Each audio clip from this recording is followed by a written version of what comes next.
بسم الله الرحمن الرحيم يا أيها الناس اتقوا ربكم الذي خلقكم من نفس واحدة وخلق منها زوجها وبث منهما رجالا كثيرا ونساء واتقوا الله الذي تساءلون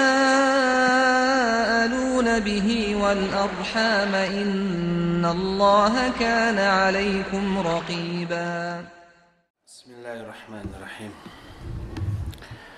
Assalamualaikum warahmatullahi wabarakatuh.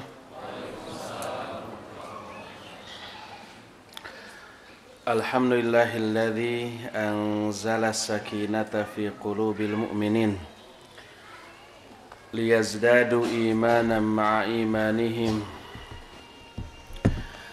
walillahi junudus samawati wal ard wa kana Allahu aliman hakima. Wa ashhadu an la ilaha illallah wahdahu la syarika lah iqraran bihi wa tauhidan wa ashhadu anna Muhammadan abduhu wa rasuluh sallallahu alaihi wa ala alihi wa ashabihi wa sallama tasliman katsira wa ba'd fa inna asdaqal hadithi kitabullah wa khairal hadi hadi Muhammadin sallallahu alaihi wa alihi wasallam wa syarrul umuri muhdatsatuha wa kullu muhdatsatin bid'ah wa kullu bid'atin dhalalah wa kullu dhalalatin finnar. Ikhwati fillah azani Allah wa iyyakum. Alhamdulillah, untuk yang pertama kalinya seumur hidup saya, kita atas kuasa qudrah iradah Allah dipertemukan di tempat ini untuk mengkaji satu masalah yang super penting, super dahsyat, super istimewa bagi kehidupan seorang muslim, yaitu masalah yang berkaitan dengan akhlak. Kenapa akhlak ini dianggap sangat penting? Terlebih buku yang akan kita bahas berjudul Aina Nahnu min Akhlaqis Salaf.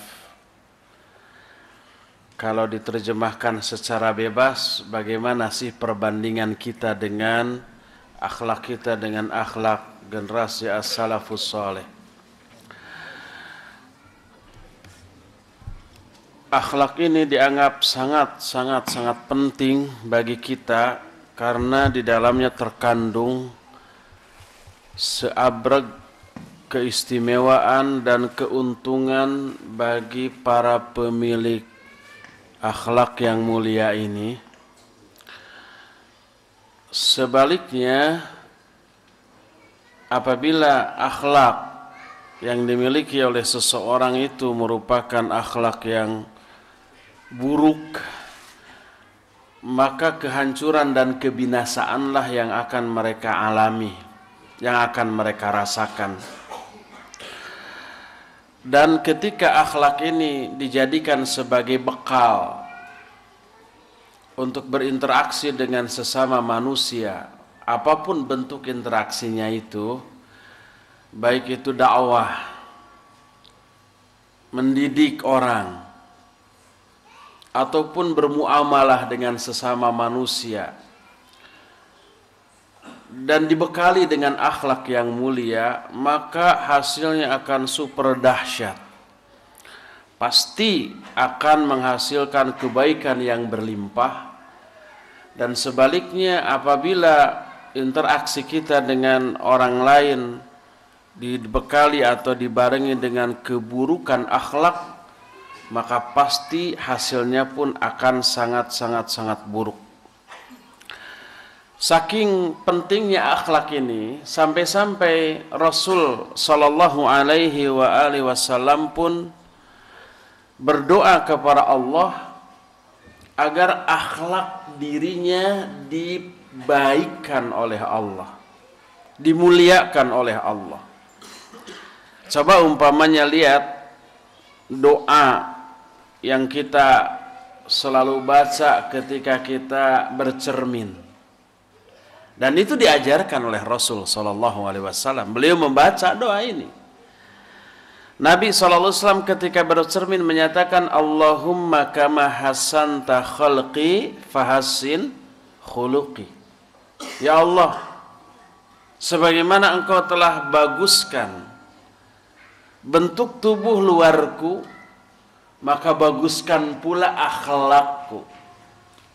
Dari sinilah para ulama seperti Syekh Muhammad bin Shalih Al-Utsaimin rahimahullahu ta'ala menyatakan bahwa manusia ini terdiri dari dua unsur. Unsur luar badan yang disebut khalqu, dan unsur batin atau jiwa yang disebut khuluq. Jamak dari khuluq inilah akhlak. Hadis barusan sahih diterima dari Abdullah bin Mas'ud, dikeluarkan oleh Imam Ahmad dalam kitab Musnadnya juz yang pertama halaman 402, yang menunjukkan orang sekali bernabi pun, orang yang sudah divonis oleh Allah sebagai orang yang memiliki akhlak yang sangat agung, wa innaka la'ala khuluqin azim, ternyata beliau itu minta kepada Allah agar akhlaknya dibaguskan, akhlaknya dimuliakan. Dalam hadis lain yang sahih diriwayatkan oleh Imam Muslim, Nabi SAW pernah bersabda, Allahumma hdi li ahsanil akhlaq la yahdi. Kenapa ini mati? Allahumma hdi li ahsanil akhlaq. Doanya mungkin ke ibu-ibu tadi nggak kedengaran ke belakang ya. Allahumma hdi li ahsanil akhlaq la yahdi li ahsaniha illa ant wasrif anni sayyi'aha wa la yasrif anni sayyi'aha illa ant. Kata Rasul sallallahu alaihi wasallam, ya Allah, tunjukkan aku kepada akhlak yang terbaik. Yang dimaksud tunjukkan artinya beli hidayah aku. Sebab seluruh kebaikan tidak akan bisa dilakukan oleh siapapun, oleh manusia manapun, tanpa hidayah dari Allah Subhanahu wa ta'ala. Kita bisa berbuat baik, melakukan ibadah, melakukan berbagai macam amal soleh, itu semuanya karena hidayah Allah, bukan murni hasil usaha kita. Kita sholat kita karena hidayah Allah. Kita saum, kita zakat, kita thalabul ilmi seperti ini. Itu semua karena hidayah Allah. Tanpa hidayah Allah, siapapun tidak bisa berbuat kebaikan. Termasuk akhlak. Akhlak, sebuah amal soleh yang sangat agung. Orang tidak bisa memiliki akhlak yang mulia tanpa hidayah dari Allah. Termasuk Nabi SAW meminta itu. Allahumma hdi. Ya Allah, berikan aku hidayah. Hidayah untuk apa? Li ahsanil akhlak. Untuk memiliki sebaik-baik akhlak. La yahdi li ahsaniha illa ant. Sebab tidak ada yang bisa memberikan hidayah kepadaku untuk memperoleh sebaik-baik akhlak kecuali engkau. Wasrif anni sayyi'aha, palingkan aku dari keburukan akhlak. Karena tidak ada yang bisa memalingkan aku dari keburukan akhlak itu kecuali engkau. Nabi SAW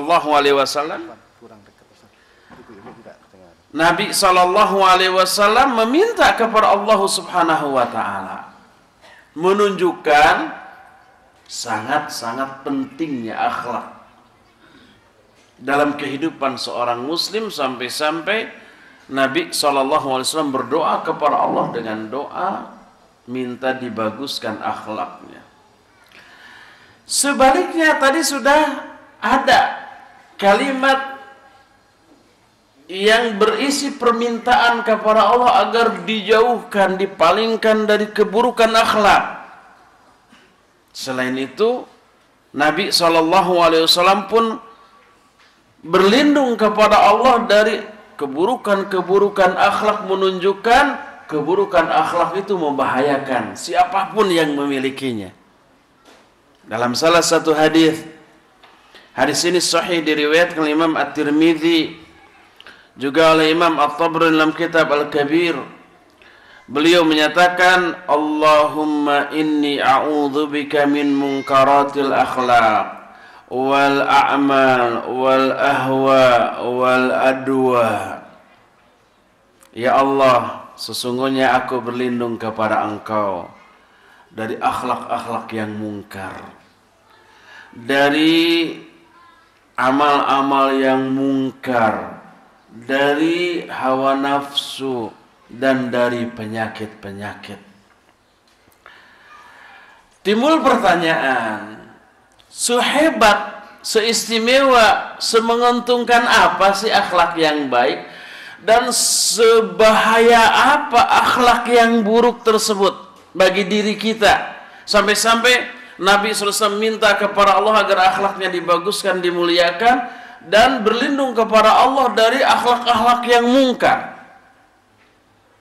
Sebagai muqaddimah dari pembahasan buku ini, ingin saya ungkapkan beberapa keistimewaan akhlak yang mulia agar kita tertarik, teriming-iming, terdorong, kata orang Sunda mah, supaya kabita tah ku akhlak anu sae teh. Pertama, akhlak yang baik adalah perkara yang sangat dicintai oleh Allah. Juga dicintai pemilik dari akhlak yang baik tersebut. Sebagaimana diungkapkan dalam beberapa hadis. Di antaranya sebuah hadis yang dikeluarkan oleh Imam At-Tabrani dalam kitab Al-Awsat, dan oleh Imam Ibnu Asakir dengan sanad yang sahih, sebagaimana dijelaskan oleh Syekh Al-Albani dalam kitab Silsilah Al-Hadis As-Sahihah, juga dalam kitab Sahih Al-Jami'us Shaghir. Nabi SAW bersabda, Innallaha jamilun yuhibbul jamal wa yuhibbu ma'aliyal akhlaq wa yakrahu safasifaha. Sesungguhnya Allah itu indah dan mencintai keindahan, dan mencintai ketinggian akhlak, dan membenci keburukan akhlak. Ini hadis pertama yang menunjukkan akhlak yang tinggi, yang mulia, yang bagus itu adalah sesuatu yang sangat-sangat dicintai oleh Allah. Dicintai juga para pemilik akhlak yang mulia ini. Dalam hadis lain yang dikeluarkan oleh Ibnu Wahab, Abu Nuaim, dengan sanad yang sahih, sebagaimana dijelaskan dalam kitab Sahih Al-Jami'us Shaghir, Nabi SAW juga menyatakan, Innallaha ta'ala jawadun yuhibbul jawd wa yuhibbu ma'aliyal akhlaq wa yakrahu safasifaha. Sesungguhnya Allah itu jawad, dermawan. Dermawan itu suka ngasih, suka nolong, suka ngebantu, tukang tutulung kanu butuh, tatalang kanu susah, meremaweh kapa para manusia. Itu jawad namanya, dermawan namanya. Dan mencintai kedermawanan, dan mencintai ketinggian akhlak, dan membenci keburukan akhlak. Ini keutamaan akhlak yang pertama, yaitu perkara yang dicintai oleh Allah Subhanahu wa ta'ala.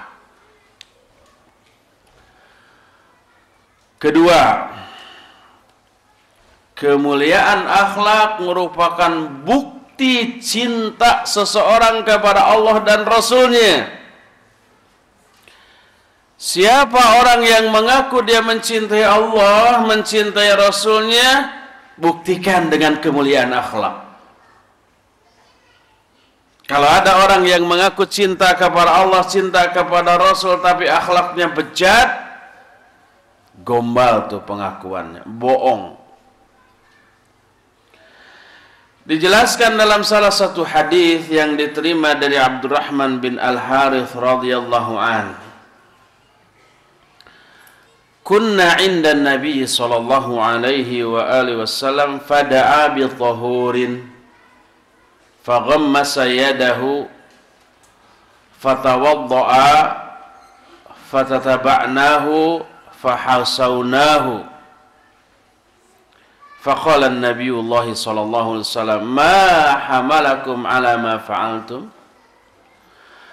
qalu hubbullahi wa rasulih qal idza ahbabtum ay yuhibbakumullahu wa rasuluhu fa'addu idza tumintum wasduqu idza haddathtum wa ahsinu jiwara man jawarakum. Kata Abdurrahman bin Al-Harith, kami sedang berada di samping Nabi SAW, lalu beliau meminta sewadah air untuk berwudu. Setelah datang, beliau mencelupkan kedua tangannya ke air itu, lalu beliau berwudu. Lalu kami tampung air wudunya dan kami usapkan ke wajah-wajah kami. Tabaruk kepada Rasul sallallahu alaihi wasallam, dan itu boleh, dan Nabi sallallahu alaihi wasallam tidak melarangnya. Dibolehkan tabaruk. Tabaruk itu ngalap berkah. Tapi ini khusus kepada Nabi sallallahu alaihi wasallam. Kepada selain beliau enggak. Makanya jangan sampai kalau ada syekh ke sini wudu, airnya ditampung, diusapkan, jangan. Karena para sahabat tidak melakukan perbuatan itu kepada sesama sahabat. Ke Abu Bakar, Umar, yang keutamaan kedua orang ini sudah menjadi rahasia umum di kalangan sahabat. Tapi sepeninggal Nabi nggak ada sahabat pun yang melakukan itu kepada Abu Bakar. Abu Bakar wudu ditampung, nggak ada. Menunjukkan itu spesial untuk Rasul sallallahu alaihi wasallam. Melihat itu Nabi sallallahu alaihi wasallam bertanya, apa yang mendorong kalian untuk melakukan apa yang kalian lakukan tersebut? Mereka menjawab, kecintaan kepada Allah dan Rasulnya. Lalu bersabdalah Nabi SAW, apabila kalian mencintai Allah dan Rasulnya, kalian juga ingin dicintai oleh Allah dan Rasulnya, maka fa'addu idza tumintum, laksanakan amanah bila kalian diberi amanah. Wasduqu idza haddatsum, jujurlah kalau kamu bicara, jangan bohong. Jangan mengegombal. Dan wa ahsinu jiwara man jawarakum, berbuat baiklah kepada tetangga yang bertetangga dengan kamu. Kita lihat, kalau memang kamu cinta kepada Allah dan Rasulnya, dan juga ingin Allah dan Rasulnya mencintai kalian, laksanakan tiga hal ini. Pertama, laksanakan amanah. Kedua, kalau bicara jujur. Dan yang ketiga, berbuat baik kepada tetangga. Tiga-tiganya akhlak. Tiga-tiganya akhlak. Bicara yang jujur, akhlak yang baik. Melaksanakan amanah, akhlak yang baik. Berbuat baik kepada tetangga juga adalah akhlak yang baik. Dan itu merupakan bukti kecintaan kita kepada Allah dan Rasulnya, dan juga menyebabkan Allah dan Rasulnya mencintai kita. Inilah keutamaan yang kedua, bahwa akhlak itu bukti cinta kita kepada Allah dan Rasulnya, dan menyebabkan kita akan dicintai oleh Allah dan Rasulnya. Ketiga, orang yang memiliki akhlak yang mulia adalah sebaik-baik manusia. Baik buruknya manusia diukur dengan akhlaknya. Makin baik akhlaknya, makin bagus dia. Makin buruk akhlaknya, makin buruk pula dia. Abdullah bin Amr bin As radhiyallahu anhuma menyatakan, qulna ya Nabi Allah, man khairun nas? Wahai Nabiullah, siapakah sebaik-baik manusia? Beliau menjawab, dzul qalbil makhmum wal lisanis sadiq. Orang yang terbaik adalah orang yang memiliki hati yang makhmum dan lisan yang jujur. Bertanya sahabat, ya Nabi Allah, qad arafna al-lisana as-sadiq, famal qalbul makhmum? Wahai Rasulullah, kami sudah tahu lisan yang jujur. Lisan yang jujur kan lisan yang kalau bicara sesuai fakta, nggak dusta, nggak bohong. Lalu apa yang dimaksud dengan hati yang makhmum? Beliau menjawab, at-taqiyyun naqiyyul ladzi la itsma fihi wala baghya wala hasad. Hati yang makhmum, bahasa kitanya makhmum itu kinclong, mengkilat, bening gitu ya, adalah hati yang takwa, yang bersih, tidak ada dosa di dalamnya, tidak ada baghya, tidak ada hasad. Baghya itu keinginan untuk menganiaya